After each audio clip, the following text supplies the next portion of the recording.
Законы у диких животных в природе соблюдаются строже, чем людские в мире. Этими словами начинал свой рассказ мой дед. Я уходил на охоту всегда один. Когда ты остаешься наедине с природой, то наблюдаешь за ее тайнами, понимаешь, какая она есть, видишь и чувствуешь ее жизнь. Ты беседуешь с ней как с живым существом. Находишь язык взаимопонимания. Она предлагает тебе жить по своим законам. Но человек, бессознательно враг природе. Нетрудно бы понять носителям вреда и бед столь неоценимую ее красоту. Но природа беспощадна к своим обидчикам. Трагедии людей, мне кажется, говорил дедушка, это наказание за грехи перед природой. Кто когда-либо смотрел вниз, с высоты телепкорта, никогда не сделает ущерб природе. Я много раз наблюдал окрестности с макушки телепкорта. Ведь как прекрасно Аллах сотворил природу. В лунную ночь, с вершины горы Телепкорта, как на ладони видно селение Цантарой и быстрым течением убегающий вниз родник Яси.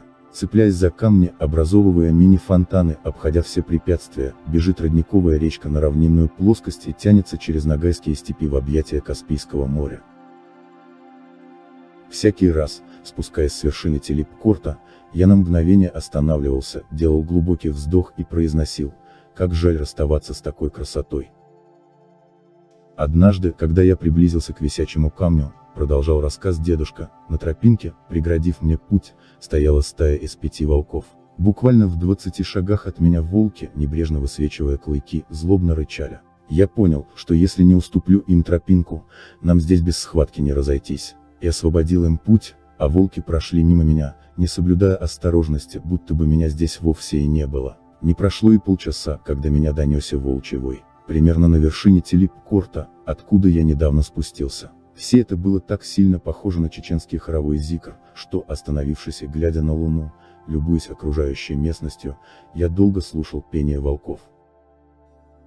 И так несколько раз пересекались наши пути, но однажды настало время выяснить отношения друг с другом. В рюкзаке у меня имелось 2 пристреленных фазана. Тропинка, на которой мы встретились вновь, была местом опасным для схватки. Придерживаясь за ветки деревца, чтобы не свалиться в обрыв, я освободил им путь, отступил на шаг в сторону, как бывало и раньше при наших встречах. Но вожак резким прыжком загородил мне путь. Опустив рюкзак на землю, я загнал патрон в ствол ружья. Вожак принял стойку, готовясь к прыжку, словно давая мне понять, что не впервые ему участвовать в вооруженной схватке. Затем он немного расслабился, словно говорил, что есть шанс разойтись мирно. И сделал жест головой в сторону своего конвоя. От внезапного броска 2 волков к моему рюкзаку, я быстро присел, натягивая к себе ветку, и глазом не успел моргнуть, как от рюкзака остались лишь клочья. Они ушли, взяв 1 фазана. Вслед за стаей уходил и вожак. Я долго сидел, словно окаменев, и думал о произошедшем.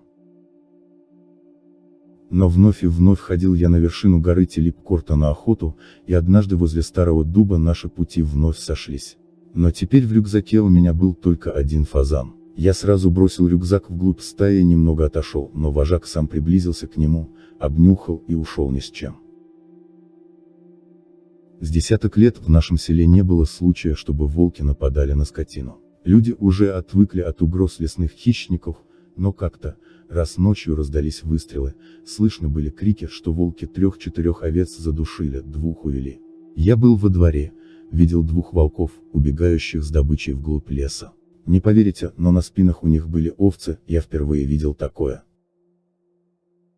По закону волков, говорил дед, близлежащим селам они не наносят вреда, поэтому я понял, что это не мои друзья, а залетные. Волки с Телепкорта не стали бы нарушать покой своей окрестности. Уйдут ли они незамеченные хозяевами Телепкорта, думал я про свою знакомую стаю. Если вожак на склоне гор смотрит бодрствующим взглядом на свои владения, тогда неизбежна смертельная схватка стаи с незваными гостями.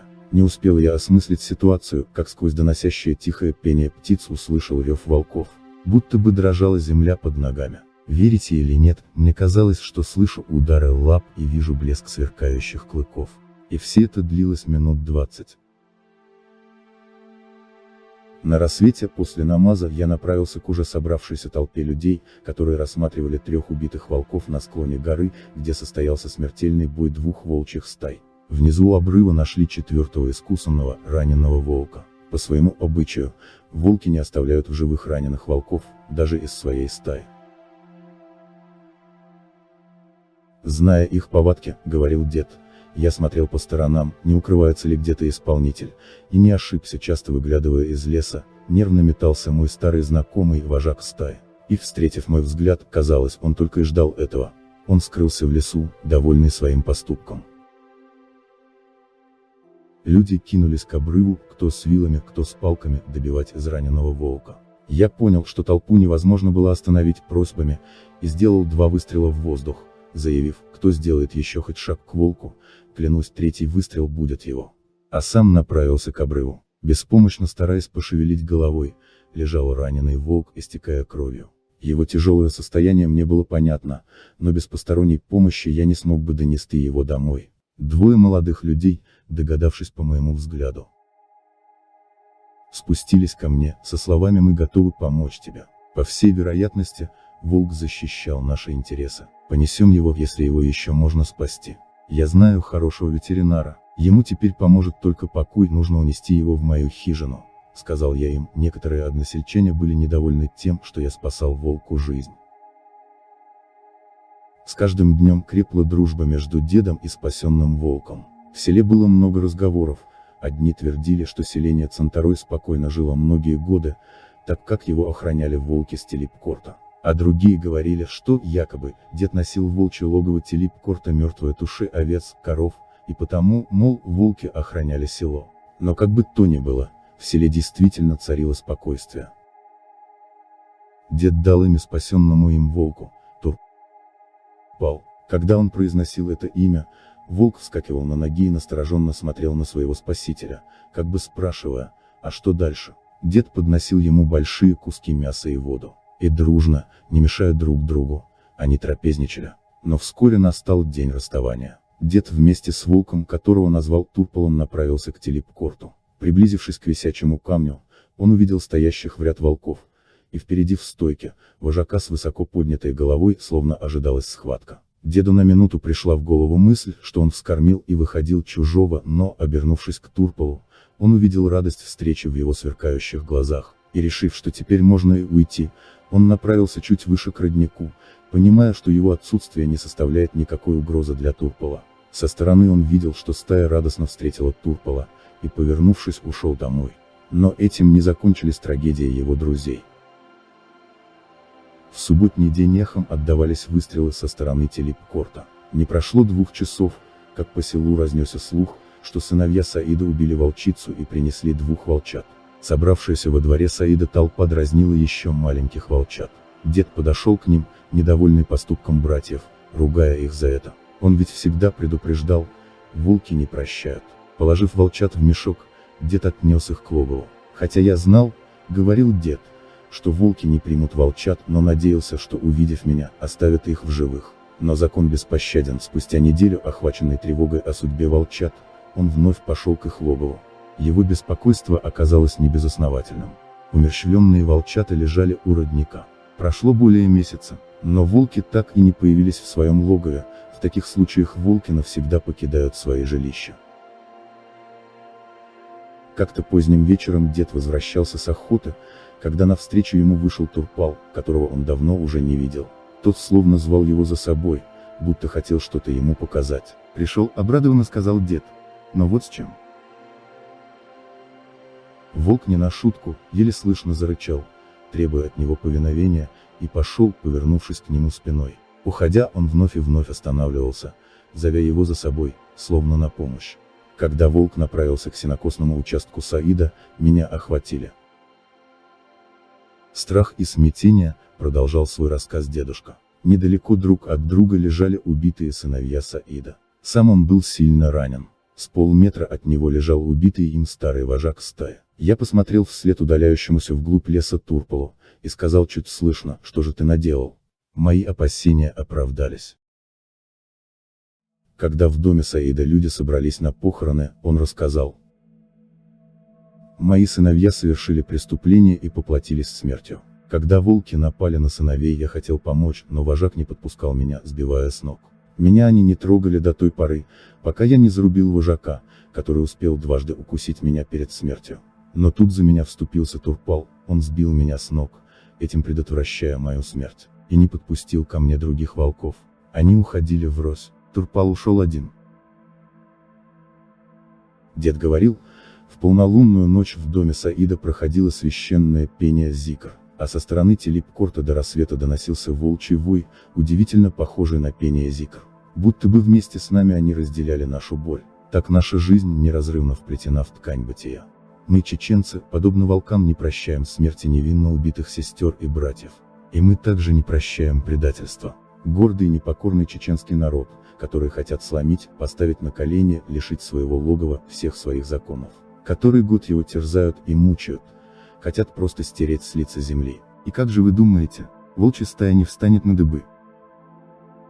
Думаете, они не покажут своих клыков незваным, непрошенным гостям, пришедшим со злом? Каждый вожак, не задумываясь, встанет на защиту своей стаи, будет бороться до последнего, потому что, как говорил мой дед, сила вожака – родная стая, а сила чеченцев – единство, честность, вера и священная родная земля. Земля, которая вся пропитана кровью ее лучших сынов и горькими слезами матерей.